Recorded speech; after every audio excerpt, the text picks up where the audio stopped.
बहुत बहुत शुक्रिया, बहुत बहुत धन्यवाद दिल की गहराई से।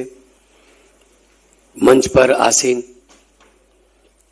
आम आदमी पार्टी के नेशनल कन्वीनर, देश की राजनीति को नई दिशा और दशा देने वाले माननीय अरविंद केजरीवाल साहब, और दिल्ली में उनके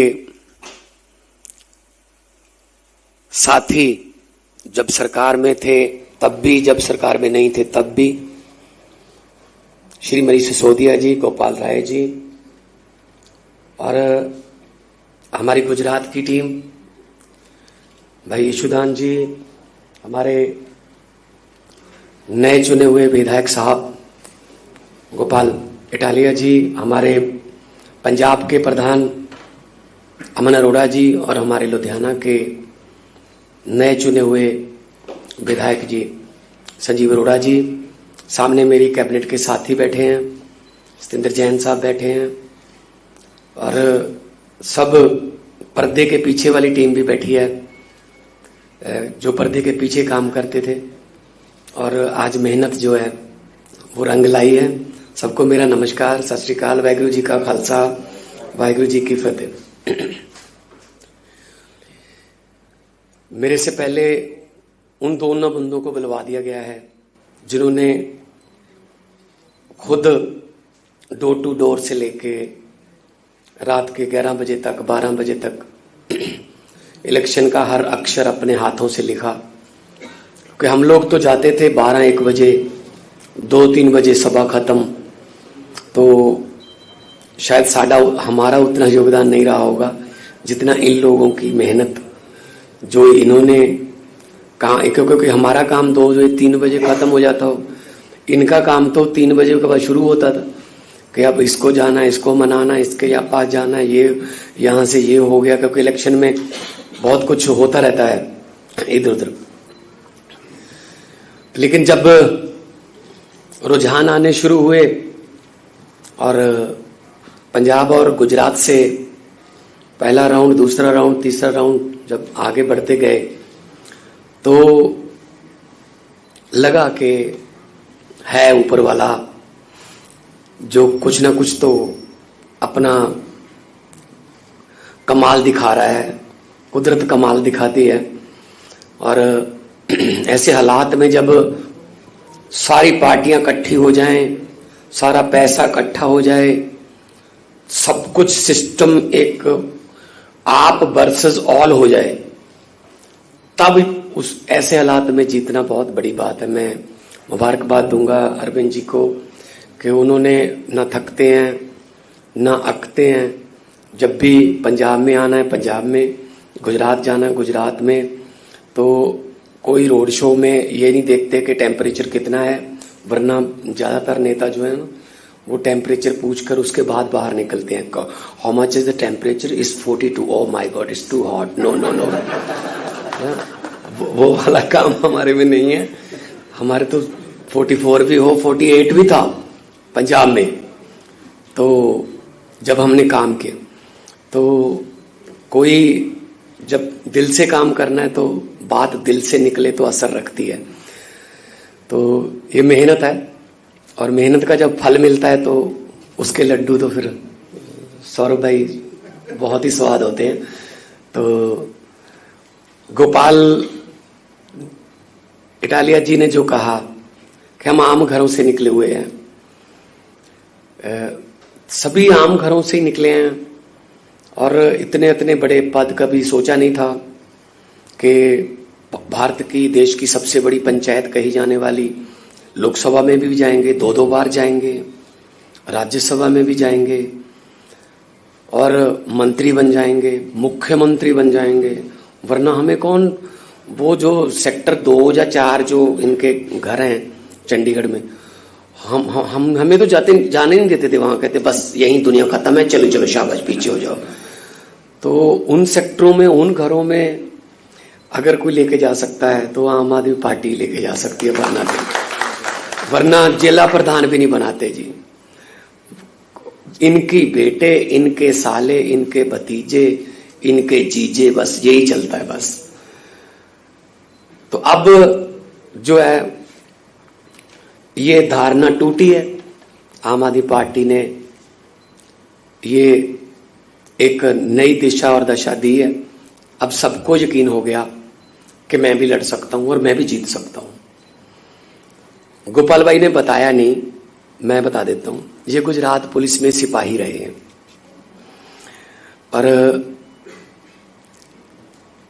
एक बार हम ट्रैवल कर रहे थे तब उन्होंने बताया था, एक सिपाही से एक विधायक तक का सफर छोटी मोटी बात नहीं है। तो वहां से इस्तीफा दिया इन्होंने सरकारी नौकरी से। बहुत से हमारे साथी ऐसे हैं जो, चीमा साहब बैठे हैं, बड़े फेमस वकील रहे हैं, आज वित्त मंत्री हैं पंजाब के, और राखी बिरला बैठी हैं, बहन हमारी वो पत्रकार थी, जब रामलीला ग्राउंड में कवर करने आई थी वहीं रह गई बस कि ये ज्यादा अच्छा प्लेटफॉर्म है। तो आज जो राजनीति में इन्होंने अचीव किया, कमाल है। तो थोड़ा थोड़ा तो एफर्ट तो करनी पड़ती है ऐसे तो, वरना राजनीति को हमारे यहाँ ये कहते हैं कि पैसे वालों का खेल है, ये तो गुंडों का खेल है। लेकिन ये धारणा बदल दी है अरविंद जी ने। राजनीति में गंदे बंदे, राजनीति में गुंडे या भ्रष्टाचारी इसलिए ज्यादा नहीं है कि इसमें ज्यादा आते हैं, ये इसलिए ज्यादा है कि अच्छे बंदे कम आते हैं। वो कहते हैं यार छोड़ो यार, ये काम हमारा बस का नहीं है, रहने दो। तो अच्छे आएंगे तो अच्छे बढ़ जाएंगे। तो ये शुरुआत हुई है। संजीव अरोड़ा जी जो 22 में हमारी सीट ही थी, अचानक से हमारे विधायक साहब की मौत हो गई, परमात्मा उनको अपने चरणों में निवास दे। तो ये बाई इलेक्शन हमें लड़नी पड़ी। तब हम 7,000 से कुछ ज्यादा मतों से जीते थे, अब हम 10,000 से कुछ ज्यादा मतों से जीते हैं। तो हालांकि वोटिंग परसेंटेज कम है, पिछली बार ज्यादा परसेंटेज वोट हुआ था, इस बार थोड़ा कम है, लेकिन उसमें भी मार्जिन इतना है कि 40% और 22%, 18% का मार्जिन। 1-2% पे सरकारें बन जाती हैं, 1-2% पे देश की सरकारें बन जाती हैं। तो बहुत खुशी हुई। पहले तो सब मीडिया वाले साथी जो हैं उनका बहुत बहुत धन्यवाद। आप आए, ये जो यहाँ आप आए हैं ना, इसका नाम है कपूरथला हाउस। ये कपूरथला के राजा का महल था। एक इधर है फरीदकोट हाउस, वो फरीदकोट के राजा का था। एक पटियाला हाउस है जो कोट बना हुआ है, वो पटियाला के राजा का था। एक नाभा हाउस भी है, वो नाभा के राजा का था।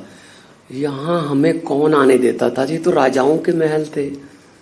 तो आज अगर हम कपूरथला हाउस में हैं तो सिर्फ पब्लिक की वजह से, संविधान की वजह से और एक अच्छी सोच की वजह से हम हैं। हमारी टीम है, हम मिल के काम करते हैं। जरूरी नहीं है हर रोज विराट कोहली सेंचुरी लगाए, कई बार विराट 0 पे आउट हो जाता है, लेकिन कोई ना कोई और बंदा जो है वो उस दिन काम कर देता है। लेकिन टीम वर्क है ये, तो एक टीम के रूप में काम करते रहेंगे। और परिवार है हमारा एक छोटा सा, और परिवार में जो भी फैसले होते हैं, हमारे लानेदार, जो पंजाबी में लानेदार बोलते हैं परिवार के मुखिया को, वो अरविंद केजरीवाल जी हैं। तो जो लानेदार, जो परिवार के मुखिया फैसला लेते हैं, वो अपने घर को बचाने के लिए लेते हैं, अपने घर को और बड़ा करने के लिए लेते हैं। कोई भी परिवार का मुखिया अपने परिवार को बिखेरने के लिए फैसले नहीं लेता कि मेरा परिवार बिखर जाए, जब मेरे बच्चे फ्लॉप हो जाएं। तो हम छोटे बड़े भाई हैं और बड़ा अच्छा लगा। गुप्ता जी बैठे हैं, हमारे एमएलए साहब बैठे हैं, हमारी टीम पूरी बैठी है। तो सबको बहुत बहुत मुबारक हो, और अपनी अपनी जगह पे जिसने जो मेहनत की है उसका सलाम करता हूँ, उसका सजदा करता हूँ। और यही कहूँगा कि एक शेर है कि हमारी नज़र तो मंजिल पर रहती है इन आंखों ने कभी मील का पत्थर नहीं देखा। तो मील का पत्थर तो वो देखते हैं जिन्होंने आगे 1 और किलोमीटर जाना है, लेकिन हमारी नजर मंजिल पे है। और मंजिल क्या है कि जब भारत देश जो है वो असली आजादी जो उसको एंजॉय करे। भगत सिंह जी को कभी भी ये चिंता नहीं थी, जब वो इनकलाब की लड़ाई लड़ रहे थे, कभी भी ये चिंता नहीं थी कि देश आजाद होगा या ना। कहते आजादी तो आएगी, लेकिन उनको एक बात का डर था कि आजादी के बाद देश कौन से हाथों में जाएगा, कहीं ये ना हो कि वो अंग्रेज चले जाएं, काले अंग्रेज आ जाएं। और उनका डर जो है वो सही भी साबित हुआ। 75 साल हो गए आजाद हुए, 75 साल से ज्यादा ही हो गए आजाद हुए। अमेरिका वाले मंगल ग्रह पे प्लाट काट रहे हैं और हमारे यहाँ सीवरेज के ढक्कन पूरे नहीं हो रहे भाई साहब। अभी वहीं खड़े हैं, सीवरेज का ढक्कन, टोबा, छप्पड़, और वहीं रुके हुए हैं भाई, क्योंकि उन्होंने काम किया ही नहीं कभी। अभी बात होने लगी है एजुकेशन की, हेल्थ की, बिजली की, इंफ्रास्ट्रक्चर की, नहीं तो इससे पहले तो बात ही नहीं होती थी।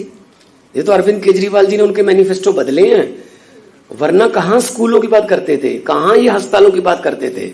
ऐसे चल रहा था, 5 साल तू, 5 साल मैं, अगर तू आ गया तो मुझे कुछ मत कहना, अगर मैं आ गया मैं तुझे कुछ नहीं कहूंगा। ये चल रहा था बस, नूरा कुश्ती। तो हमारे जितने भी एमएलए साहबान हैं, चाहे वो गुजरात में हैं, चाहे गोवा में हैं, चाहे वो दिल्ली में हैं, पंजाब में हैं, राज्यसभा के मेंबर साहब हैं, हमारे एमपी साहब हैं लोकसभा के, सबको बहुत बहुत मुबारक। और मैं चाहूँगा कि हम एक टीम के रूप में काम करते रहें और आगे बढ़ते रहें और हमारे देश की सेवा करते रहें। और भगत सिंह का एक आखिरी शेर मैं सुना के अपनी जगह लूँगा। भगत सिंह जी ने कहा था कि इश्क करना सबका पैदाइशी हक है, इश्क करना सबका पैदाइशी हक है, क्यों ना इस बार वतन की सरजमी को महबूब बना लिया जाए। तो वतन की सरजमी को महबूब बनाते हैं और तरक्की करेंगे और अपना योगदान हम जितना भी हो सकता है वो इसमें डालते रहेंगे। बहुत बहुत धन्यवाद, बहुत बहुत धन्यवाद।